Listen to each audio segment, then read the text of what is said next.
मेरे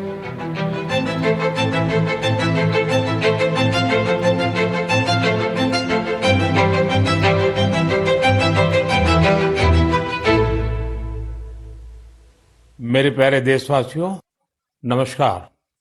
मन की बात में आप सबका स्वागत है। अगर आप मुझसे पूछे कि मेरे जीवन के सबसे यादगार पल क्या रहे, तो कितने ही वाक्य याद आते हैं। लेकिन इसमें भी एक पल ऐसा है जो बहुत खास है। वो पल था जब पिछले साल 15 नवंबर को मैं भगवान बिरसा मुंडा की जन्म जयंती पर उनकी जन्मस्थली झारखंड के उलिहातू गांव गया था। इस यात्रा का मुझ पर बहुत बड़ा प्रभाव पड़ा। मैं देश का पहला प्रधानमंत्री हूं जिसे इस पवित्र भूमि की मिट्टी को अपने मस्तक से लगाने का सौभाग्य मिला। उस क्षण मुझे न सिर्फ स्वतंत्रता संग्राम की शक्ति महसूस हुई, बल्कि इस धरती की शक्ति से जुड़ने का भी अवसर मिला।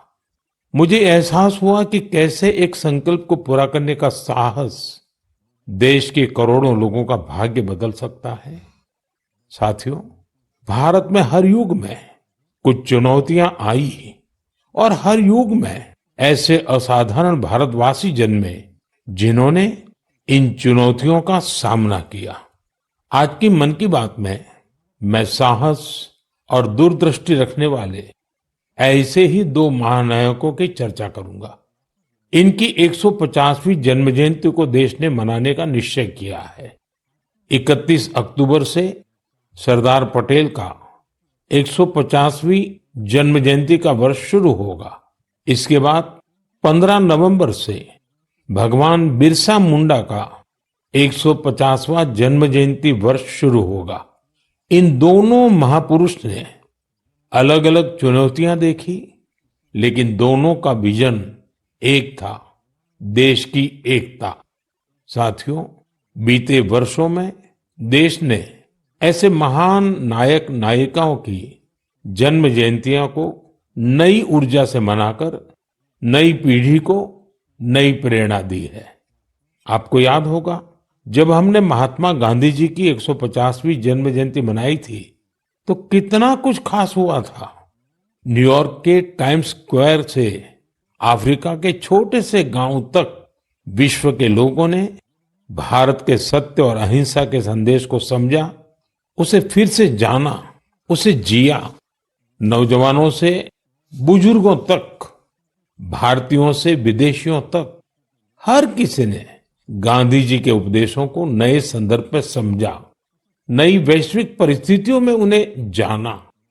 जब हमने स्वामी विवेकानंद जी की 150वीं जन्म जयंती मनाई तो देश के नौजवानों ने भारत की आध्यात्मिक और सांस्कृतिक शक्ति को नई परिभाषाओं में समझा।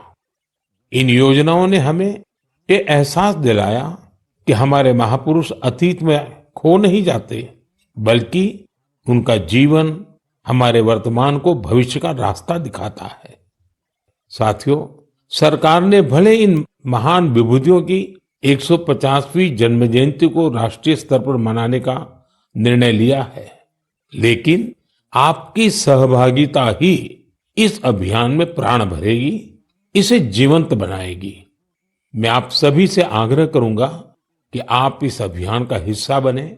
लौह पुरुष सरदार पटेल से जुड़े अपने विचार और कार्य #सरदार150 के साथ साझा करें और धरती आबा बिरसा मुंडा की प्रेरणाओं को #बिरसामुंडा150 के साथ दुनिया के सामने लाए। आइए एक साथ मिलकर इस उत्सव को भारत की अनेकता में एकता का उत्सव बनाएं, इसे विरासत से विकास का उत्सव बनाएं। मेरे प्यारे देशवासियों, आपको वो दिन याद जरूर होंगे जब छोटा भीम टीवी पर आना शुरू हुआ था। बच्चे तो इसे कभी भूल नहीं सकते। कितना एक्साइटमेंट था छोटा भीम को लेकर। आपको हैरानी होगी कि आज ढोलकपुर का ढोल सिर्फ भारत में ही नहीं, बल्कि दूसरे देश के बच्चों को भी खूब अट्रैक्ट करता है। इसी तरह हमारे दूसरे एनिमेटेड सीरियल्स कृष्णा, हनुमान, मोटू पतलू के चाहने वाले भी दुनिया भर में हैं। भारत के एनिमेशन कैरेक्टर्स, यहाँ की एनिमेशन मूवीज अपने कंटेंट और क्रिएटिविटी की वजह से दुनिया भर में पसंद की जा रही है। आपने देखा होगा कि स्मार्टफोन से लेकर सिनेमा स्क्रीन तक, गेमिंग कंसोल से लेकर वर्चुअल रियलिटी तक, एनिमेशन हर जगह मौजूद है। एनिमेशन की दुनिया में भारत नई क्रांति करने की राह पर है। भारत के गेमिंग स्पेस का भी तेजी से विस्तार हो रहा है। इंडियन गेम्स भी इन दिनों दुनिया भर में पॉपुलर हो रहे हैं। कुछ महीने पहले मैंने भारत के लीडिंग गेमर्स के साथ मुलाकात की थी। तब मुझे इंडियन गेम्स की अमेजिंग क्रिएटिविटी और क्वालिटी को जानने समझने का मौका मिला था। वाकई देश में क्रिएटिव एनर्जी की एक लहर चल रही है। एनिमेशन की दुनिया में मेड इन इंडिया और मेड बाय इंडियंस छाया हुआ है। आपको ये जानकर खुशी होगी कि आज भारत के टैलेंट विदेशी प्रोडक्शन का भी अहम हिस्सा बन रहे हैं। अभी वाली स्पाइडरमैन हो या ट्रांसफॉर्मर्स, इन दोनों मूवीज में हरिनारायण राजीव के कंट्रीब्यूशन को लोगों ने खूब सराहा है। भारत के एनिमेशन स्टूडियोज डिज्नी और वार्नर ब्रदर्स जैसी दुनिया के जाने माने प्रोडक्शन कंपनीज के साथ काम कर रहे हैं। साथियों, आज हमारे युवा ओरिजिनल इंडियन कंटेंट, जिसमें हमारी संस्कृति की झलक होती है, वो तैयार कर रहे हैं। इन्हें दुनिया भर में देखा जा रहा है। एनिमेशन सेक्टर आज एक ऐसी इंडस्ट्री का रूप ले चुका है कि जो दूसरी इंडस्ट्रीज को ताकत दे रहा है। जैसे इन दिनों वीआर टूरिज्म बहुत फेमस हो रहा है। आप वर्चुअल टूर के माध्यम से अजंता की गुफाओं को देख सकते हैं, कोणार्क मंदिर के कॉरिडोर में टहल सकते हैं या फिर वाराणसी के घाटों का आनंद ले सकते हैं। ये सभी वीआर एनिमेशन भारत के क्रिएटर्स ने तैयार किए हैं। वीआर के माध्यम से इन जगहों को देखने के बाद कई लोग वास्तविकता में इन पर्यटन स्थलों का दौरा करना चाहते हैं। यानी टूरिस्ट डेस्टिनेशन का वर्चुअल टूर लोगों के मन में जिज्ञासा पैदा करने का माध्यम बन गया है। आज इस सेक्टर में एनिमेटर्स के साथ ही story tellers, writers, voice over experts, musicians, game developers, VR और एआर एक्सपर्ट्स, उनकी भी मांग लगातार बढ़ती जा रही है। इसलिए मैं भारत के युवाओं से कहूंगा, अपनी क्रिएटिविटी को विस्तार दे। क्या पता दुनिया का अगला सुपरहिट एनिमेशन आपके कंप्यूटर से निकले। अगला वायरल गेम आपका क्रिएशन हो सकता है। एजुकेशनल एनिमेशंस में आपका इनोवेशन बड़ी सफलता हासिल कर सकता है। इसी 28 अक्टूबर को यानी कल वर्ल्ड एनिमेशन डे भी मनाया जाएगा। आइए हम भारत को ग्लोबल एनिमेशन पावर हाउस बनाने का संकल्प लें। मेरे प्यारे देशवासियों, स्वामी विवेकानंद ने एक बार सफलता का मंत्र दिया था। उनका मंत्र था, कोई एक आइडिया लीजिए, उस एक आइडिया को अपनी जिंदगी बनाइए, उसे सोचिए, उसका सपना देखिए, उसे जीना शुरू करिए। आज आत्मनिर्भर भारत अभियान भी सफलता के इसी मंत्र पर चल रहा है। ये अभियान हमारी सामूहिक चेतना का हिस्सा बन गया है, लगातार पग पग पर हमारी प्रेरणा बन गया है। आत्मनिर्भरता हमारी पॉलिसी ही नहीं, हमारा पैशन बन गया है। बहुत साल नहीं हुए, सिर्फ 10 साल पहले की बात है। तब अगर कोई कहता था कि किसी कॉम्प्लेक्स टेक्नोलॉजी को भारत में विकसित करना है, तो कई लोगों को विश्वास नहीं होता था, तो कई उपहास उड़ाते थे। लेकिन आज वही लोग देश की सफलता को देखकर अचंभे में रहते हैं। आत्मनिर्भर हो रहा भारत हर सेक्टर में कमाल कर रहा है। आप सोचिए, एक जमाने में मोबाइल फोन इंपोर्ट करने वाला भारत आज दुनिया का दूसरा सबसे बड़ा मैन्युफैक्चरर बन गया है।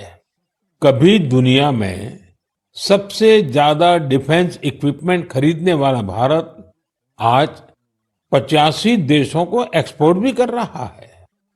स्पेस टेक्नोलॉजी में भारत आज चंद्रमा के साउथ पोल पर पहुंचने वाला पहला देश बना है। और एक बात तो मुझे सबसे ज्यादा अच्छी लगती है, वो ये है कि आत्मनिर्भरता का ये अभियान अब सिर्फ सरकारी अभियान नहीं है। अब आत्मनिर्भर भारत अभियान एक जन अभियान बन रहा है। हर क्षेत्र में उपलब्धियां हासिल कर रहे हैं। जैसे इसी महीने लद्दाख के हानले में हमने एशिया की सबसे बड़ी इमेजिंग टेलीस्कोप मैस का भी उद्घाटन किया है। ये 4300 मीटर की ऊंचाई पर स्थित है। जानते हैं इसकी भी खास बात क्या है? ये मेड इन इंडिया है। सोचिए, जिस स्थान पर -30 डिग्री की ठंड पड़ती हो, जहां ऑक्सीजन तक का अभाव हो, वहां हमारे वैज्ञानिकों और लोकल इंडस्ट्री ने वो कर दिखाया है जो एशिया के किसी देश ने नहीं किया। हानले का टेलीस्कोप भले ही दूर की दुनिया देख रहा हो, लेकिन ये हमें एक चीज और भी दिखा रहा है, और ये चीज है आत्मनिर्भर भारत का सामर्थ्य। साथियों, मैं चाहता हूं आप भी एक काम जरूर करें। आत्मनिर्भर होते भारत के ज्यादा से ज्यादा उदाहरण, ऐसे प्रयासों को शेयर करिए। आपने अपने पड़ोस में कौन सा नया इनोवेशन देखा? किस लोकल स्टार्टअप ने आपको सबसे ज्यादा इंप्रेस किया? हैशटैग आत्मनिर्भर इनोवेशन के साथ सोशल मीडिया पर ये जानकारियां लिखिए और आत्मनिर्भर भारत का उत्सव मनाइए। त्योहारों के इस मौसम में तो हम सब आत्मनिर्भर भारत के इस अभियान को और मजबूत करते हैं। हम वोकल फॉर लोकल के मंत्र के साथ अपनी खरीदारी करते हैं। ये नया भारत है जहां इम्पॉसिबल सिर्फ एक चैलेंज है, जहां मेक इन इंडिया अब मेक फॉर द वर्ल्ड बन गया है, जहां हर नागरिक इनोवेटर है, जहां हर चैलेंज एक अपॉर्चुनिटी है। हमें न सिर्फ भारत को आत्मनिर्भर बनाना है, बल्कि अपने देश को इनोवेशन के ग्लोबल पावर हाउस के रूप में मजबूत भी करना है। मेरे प्यारे देशवासियों, मैं आपको एक ऑडियो सुनाता हूं। हेलो सर नमस्ते सर। नमस्ते सर बोलिए सर। देखिए, ये जो आपने एफआईआर नंबर मुझे सेंड किया है, इस नंबर के खिलाफ 17 कंप्लेंट्स हमारे पास। आप ये नंबर यूज कर रहे हैं? तो मैंने नहीं यूज करता हूँ सर। अभी कहाँ से बात कर रहे हो? सर कर्नाटका सर, वो घर में हूँ सर। ओके, इसके लिए आप अपनी स्टेट में रिकॉर्ड करवाइए ताकि ये नंबर ब्लॉक कर दिया जाए, फ्यूचर में आपको कोई प्रॉब्लम ना हो। Okay, yes sir. अभी मैं आपको कनेक्ट कर रहा हूँ, ये आपका इन्वेस्टिगेशन ऑफिसर है। आप अपनी स्टेट में रिकॉर्ड करवाइए ताकि ये नंबर ब्लॉक कर दिया जाए। Okay, yes sir, yes sir, yes sir. अब बताइएगा मैं किसके साथ बात कर रहा हूँ। अपना आधार कार्ड मुझे शो कीजिएगा वेरीफाई करने के लिए, बताइएगा। सर मेरे पास अभी नहीं है sir Aadhaar card sir, please sir. Phone आपके फोन में है? नहीं सर। फोन में आधार कार्ड की पिक्चर नहीं है आपके पास? नहीं सर। नंबर याद है आपको? सर नहीं है सर, नंबर भी याद नहीं है सर। हमने सिर्फ वेरीफाई करना है। ओके, वेरीफाई करने के लिए नहीं सर। आप डरिए ना, डरिए ना। अगर आपने कुछ नहीं किया तो आप डरिए ना। हाँ सर, हाँ सर। अगर आपके पास आधार कार्ड है तो मुझे दिखा दीजिए वेरीफाई करने के नहीं सर, नहीं सर, मैं गांव को आया था सर, घर में है सर। लिए। Okay, coming. जय हिंद। इस व्यक्ति के वन साइड वीडियो का रिकॉर्ड करो as per the protocol. Okay, ये ऑडियो सिर्फ जानकारी के लिए नहीं, ये कोई मनोरंजन वाला ऑडियो नहीं है। एक गहरी चिंता को लेकर के ऑडियो आया है। आपने अभी जो बातचीत सुनी, वो डिजिटल अरेस्ट के फरेब की है। ये बातचीत एक पीड़ित और फ्रॉड करने वाले के बीच हुई है। डिजिटल अरेस्ट के फ्रॉड में फोन करने वाले कभी पुलिस, कभी सीबीआई, कभी नारकोटिक्स, कभी आरबीआई, ऐसे भांति भांति के लेबल लगाकर बनावटी अधिकारी बनकर बात करते हैं और बड़े कॉन्फिडेंस के साथ करते हैं। मुझे मन की बात के बहुत से श्रोताओं ने कहा कि इसकी चर्चा जरूर करनी चाहिए। आइए मैं आपको बताता हूं ये फ्रॉड करने वाली गैंग काम कैसे करती है, ये खतरनाक खेल क्या है। आपको भी समझना बहुत जरूरी है, औरों को भी समझाना उतना ही आवश्यक है। पहला दाव आपकी व्यक्तिगत जानकारी, वो सब जुटा करके रखते हैं। आप पिछले महीने गोवा गए थे, है ना? आपकी बेटी दिल्ली में पढ़ती है ना? वे आपके बारे में इतनी जानकारी जुटा कर रखते हैं कि आप दंग रह जाएंगे। दूसरा दाव, भय का माहौल पैदा करो। वर्दी, सरकारी दफ्तर का सेटअप, कानूनी धाराएं, वो आपको इतना डरा देंगे, फोन पर बातों बातों में आप सोच भी नहीं पाएंगे। और फिर उनका तीसरा दाव शुरू होता है। तीसरा दाव, समय का दबाव। अभी फैसला करना होगा, वरना आपको गिरफ्तार करना पड़ेगा। ये लोग पीड़ित पर इतना मनोवैज्ञानिक दबाव बना देते हैं कि वो सहम जाता है। डिजिटल अरेस्ट के शिकार होने वालों में हर वर्ग, हर उम्र के लोग हैं। लोगों ने डर की वजह से अपनी मेहनत से कमाए हुए लाखों रुपए गंवा दिए हैं। कभी भी आपको इस तरह का कोई कॉल आए तो आपको डरना नहीं है। आपको पता होना चाहिए, कोई भी जांच एजेंसी फोन कॉल या वीडियो कॉल पर इस तरह पूछताछ कभी भी नहीं करती। मैं आपको डिजिटल सुरक्षा के 3 चरण बताता हूं। ये 3 चरण है: रुको, सोचो, एक्शन लो। कॉल आते ही रुको, घबराए नहीं, शांत रहे, जल्दबाजी में कोई कदम न उठाएं, किसी को अपनी व्यक्तिगत जानकारी न दें। संभव हो तो स्क्रीनशॉट लें और रिकॉर्डिंग जरूर करें। इसके बाद आता है दूसरा चरण। पहला चरण था रुको, दूसरा चरण है सोचो। कोई भी सरकारी एजेंसी फोन पर ऐसे धमकी नहीं देती, न ही वीडियो कॉल पर पूछताछ करती है, न ही ऐसे पैसा की मांग करती है। अगर डर लगे तो समझिए कुछ गड़बड़ है।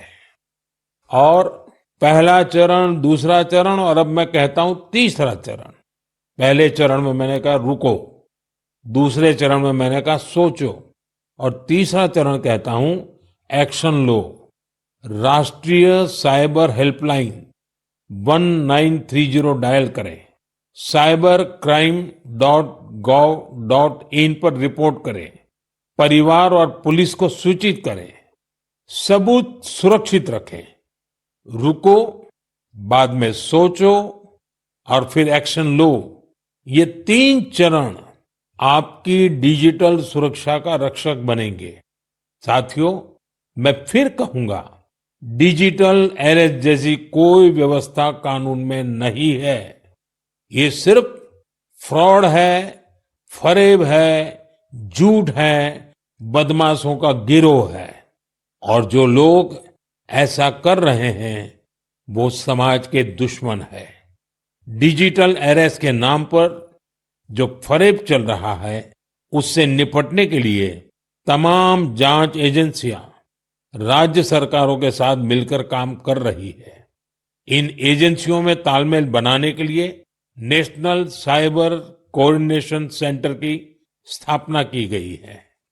एजेंसियों की तरफ से ऐसे फ्रॉड करने वाली हजारों वीडियो कॉलिंग आईडी को ब्लॉक किया गया है। लाखों सिम कार्ड, मोबाइल फोन और बैंक अकाउंट्स को भी ब्लॉक किया गया है। एजेंसियां अपना काम कर रही है, लेकिन डिजिटल अरेस्ट के नाम पर हो रहे स्कैम से बचने के लिए बहुत जरूरी है हर किसी की जागरूकता, हर नागरिक की जागरूकता। जो लोग भी इस तरह के साइबर फ्रॉड का शिकार होते हैं, उन्हें ज्यादा से ज्यादा लोगों को इसके बारे में बताना चाहिए। आप जागरूकता के लिए हैशटैग सेफ डिजिटल इंडिया का प्रयोग कर सकते हैं। मैं स्कूलों और कॉलेजों को भी कहूंगा कि साइबर स्कैम के खिलाफ मुहिम में छात्रों को भी जोड़े। समाज में सबके प्रयासों से ही हम इस चुनौती का मुकाबला कर सकते हैं। मेरे प्यारे देशवासियों, हमारे बहुत सारे स्कूली बच्चे कैलीग्राफी यानी सुलेख में काफी दिलचस्पी रखते हैं। इसके जरिए हमारी लिखावट साफ, सुंदर और आकर्षक बनी रहती है। आज जम्मू कश्मीर में इसका उपयोग लोकल कल्चर को लोकप्रिय बनाने के लिए किया जा रहा है। यहाँ के अनंतनाग की फिरदौसा बशीर जी, उनको कैलीग्राफी में महारत हासिल है। इसके जरिए वे स्थानीय संस्कृति के कई पहलुओं को सामने ला रही हैं। फिरदौसा जी की कैलीग्राफी ने स्थानीय लोगों, विशेषकर युवाओं को अपनी ओर आकर्षित किया है। ऐसा ही एक प्रयास उधमपुर के गोरीनाथ जी भी कर रहे हैं। एक सदी से भी अधिक पुरानी सारंगी के जरिए वे डोगरा संस्कृति और विरासत के विभिन्न रूपों को सहेजने में जुटे हैं। सारंगी की धुनों के साथ वे अपनी संस्कृति से जुड़ी प्राचीन कहानियां और ऐतिहासिक घटनाओं को दिलचस्प तरीके से बताते हैं। देश के अलग अलग हिस्सों में भी आपको ऐसे कई असाधारण लोग मिल जाएंगे जो सांस्कृतिक विरासत के संरक्षण के लिए आगे आए हैं। डी वैकुंठम करीब 50 साल से चेरियाल फोक आर्ट को लोकप्रिय बनाने में जुटे हैं। तेलंगाना से जुड़ी इस कला को आगे बढ़ाने का उनका यह प्रयास अद्भुत है। चेरियाल पेंटिंग्स को तैयार करने की प्रक्रिया बहुत ही यूनिक है। यह एक स्क्रोल के स्वरूप में कहानियों को सामने लाती है। इसमें हमारी हिस्ट्री और माइथोलॉजी की पूरी झलक मिलती है। छत्तीसगढ़ में नारायणपुर के बुटलू राम माथरा जी अबुझ माड़िया जनजाति की लोक कला को संरक्षित करने में जुटे हुए हैं। पिछले 4 दशकों से वे अपने इस मिशन में लगे हुए हैं। उनकी ये कला बेटी बचाओ, बेटी पढ़ाओ और स्वच्छ भारत जैसे अभियान से लोगों को जोड़ने में भी बहुत कारगर रही है। साथियों, अभी हम बात कर रहे थे कैसे कश्मीर की वादियों से लेकर छत्तीसगढ़ के जंगलों तक हमारी कला और संस्कृति नए नए रंग बिखेर रही है। लेकिन यह बात यही खत्म नहीं होती। हमारी इन कलाओं की खुशबू दूर दूर तक फैल रही है। दुनिया के अलग अलग देशों में लोग भारतीय कला और संस्कृति से मंत्र मुग्ध हो रहे हैं। जब मैं आपको उधमपुर में गुंती सारंगी की बात बता रहा था, तब मुझे याद आया कि कैसे हजारों मील दूर रूस के शहर याकुत्स्क में भी भारतीय कला की मधुर धुन गूंज रही है।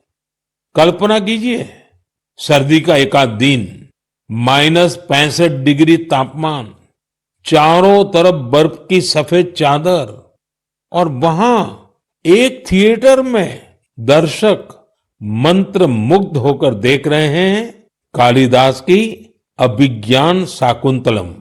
क्या आप सोच सकते हैं, दुनिया के सबसे ठंडे शहर याकुत्स्क में भारतीय साहित्य की गर्मजोशी? ये कल्पना नहीं, सच है। हम सबको गर्व और आनंद से भर देने वाला सच। साथियों, कुछ हफ्ते पहले मैं लाओस भी गया था। वो नवरात्रि का समय था और वहां मैंने कुछ अद्भुत देखा। स्थानीय कलाकार फलक फलम प्रस्तुत कर रहे थे। लाओस की रामायण। उनकी आंखों में वही भक्ति, उनके स्वर में वही समर्पण जो रामायण के प्रति हमारे मन में है। इसी तरह कुवैत में श्री अब्दुल्ला अल बारून ने रामायण और महाभारत का अरबी में अनुवाद किया है। यह कार्य मात्र अनुवाद नहीं, बल्कि दो महान संस्कृतियों के बीच एक सेतु है। उनका यह प्रयास अरब जगत में भारतीय साहित्य की नई समझ विकसित कर रहा है। पेरू से एक और प्रेरक उदाहरण है एर्लिंदा गार्सिया। वहां के युवाओं को भारतनाट्यम सिखा रही है और मारिया वाल्देस ओडिसी नृत्य का प्रशिक्षण दे रही है। इन कलाओं से प्रभावित होकर दक्षिण अमेरिका के कई देशों में भारतीय शास्त्रीय नृत्य की धूम मची हुई है। साथियों, विदेशी धरती पर भारत के ये उदाहरण दर्शाते हैं कि भारतीय संस्कृति की शक्ति कितनी अद्भुत है। ये लगातार विश्व को अपनी ओर आकर्षित कर रही है। जहां जहां कला है, वहां वहां भारत है। जहां जहां संस्कृति है, वहां वहां भारत है। आज दुनिया भर के लोग भारत को जानना चाहते हैं, भारत के लोगों को जानना चाहते हैं। इसलिए आप सभी से एक अनुरोध भी है, अपने आसपास ऐसी सांस्कृतिक पहल को #कल्चरल ब्रिजेस के साथ साझा कीजिए। मन की बात में हम ऐसे उदाहरण पर आगे भी चर्चा करेंगे। मेरे प्यारे देशवासियों, देश के बड़े हिस्से में ठंड का मौसम शुरू हो गया है, लेकिन फिटनेस का पैशन, फिट इंडिया की स्पिरिट, इसे किसी भी मौसम से फर्क नहीं पड़ता। जिसे फिट रहने की आदत होती है, वो सर्दी, गर्मी, बरसात कुछ भी नहीं देखता। मुझे खुशी है कि भारत में अब लोग फिटनेस को लेकर बहुत ज्यादा जागरूक हो रहे हैं। आप भी देख रहे होंगे कि आपके आसपास के पार्कों में लोगों की संख्या बढ़ रही है। पार्क में टहलते बुजुर्गों, नौजवानों और योग करते परिवारों को देखकर मुझे अच्छा लगता है। मुझे याद है, जब मैं योग दिवस पर श्रीनगर में था, बारिश के बावजूद भी कितने ही लोग योग के लिए जुटे थे। अभी कुछ दिन पहले श्रीनगर में जो मैराथन हुई, उसमें भी मुझे फिट रहने का यही उत्साह दिखाई दिया। फिट इंडिया की ये भावना अब एक मास मूवमेंट बन रही है। साथियों, मुझे ये देखकर भी अच्छा लगता है कि हमारे स्कूल्स बच्चों की फिटनेस पर अब और ज्यादा ध्यान दे रहे हैं। फिट इंडिया स्कूल अवर्स भी एक अनोखी पहल है। स्कूल्स अपने फर्स्ट पीरियड का इस्तेमाल अलग अलग फिटनेस एक्टिविटीज के लिए कर रहे हैं। कितने ही स्कूलों में किसी दिन बच्चों को योग करवाया जाता है, कभी किसी दिन एरोबिक्स के सेशन होते हैं, तो एक दिन स्पोर्ट्स स्किल पर काम किया जाता है। किसी दिन खो खो और कबड्डी जैसे पारंपरिक खेल खिलाए जा रहे हैं और इसका असर भी बहुत शानदार है। अटेंडेंस अच्छी हो रही है, बच्चों का कंसंट्रेशन बढ़ रहा है और बच्चों को मजा भी आ रहा है। साथियों, मैं वेलनेस की ऊर्जा हर जगह देख रहा हूं। मन की बात के भी बहुत से श्रोताओं ने मुझे अपने अनुभव भेजे हैं। कुछ लोग तो बहुत ही रोचक प्रयोग कर रहे हैं। जैसे एक उदाहरण है फैमिली फिटनेस आवर का, यानी एक परिवार हर वीकेंड 1 घंटा फैमिली फिटनेस एक्टिविटी के लिए दे रहा है। एक और उदाहरण इंडिजीनियस गेम्स रिवाइवल का है, यानी कुछ परिवार अपने बच्चों को ट्रेडिशनल गेम सिखा रहे हैं, खिला रहे हैं। आप भी अपनी फिटनेस रूटीन के एक्सपीरियंस #फिट इंडिया के नाम सोशल मीडिया पर जरूर शेयर कीजिए। मैं देश के लोगों को एक जरूरी जानकारी भी देना चाहता हूं। इस बार 31 अक्टूबर को सरदार पटेल जी की जयंती के दिन ही दीपावली का पर्व भी है। हम हर साल 31 अक्टूबर को राष्ट्रीय एकता दिवस पर रन फॉर यूनिटी का आयोजन करते हैं। दीपावली की वजह से इस बार 29 अक्टूबर यानी मंगलवार को रन फॉर यूनिटी का आयोजन किया जाएगा। मेरा आग्रह है ज्यादा से ज्यादा संख्या में इसमें हिस्सा लीजिए। देश की एकता के मंत्र के साथ ही फिटनेस के मंत्र को भी हर तरफ फैलाइए। मेरे प्यारे देशवासियों, मन की बात में इस बार इतना ही। आप अपने फीडबैक जरूर भेजते रहें। ये त्योहारों का समय है। मन की बात के श्रोताओं को धनतेरस, दिवाली, छठ पूजा, गुरु नानक जयंती और सभी पर्वों की बहुत बहुत शुभकामनाएं। आप सभी पूरे उत्साह के साथ त्योहार मनाएं। वोकल फॉर लोकल का मंत्र याद रखें। कोशिश करें कि त्योहारों के दौरान आपके घर में स्थानीय दुकानदारों से खरीदा गया सामान जरूर आए। एक बार फिर आप सभी को आने वाले पर्वों की बहुत बहुत बधाई। धन्यवाद।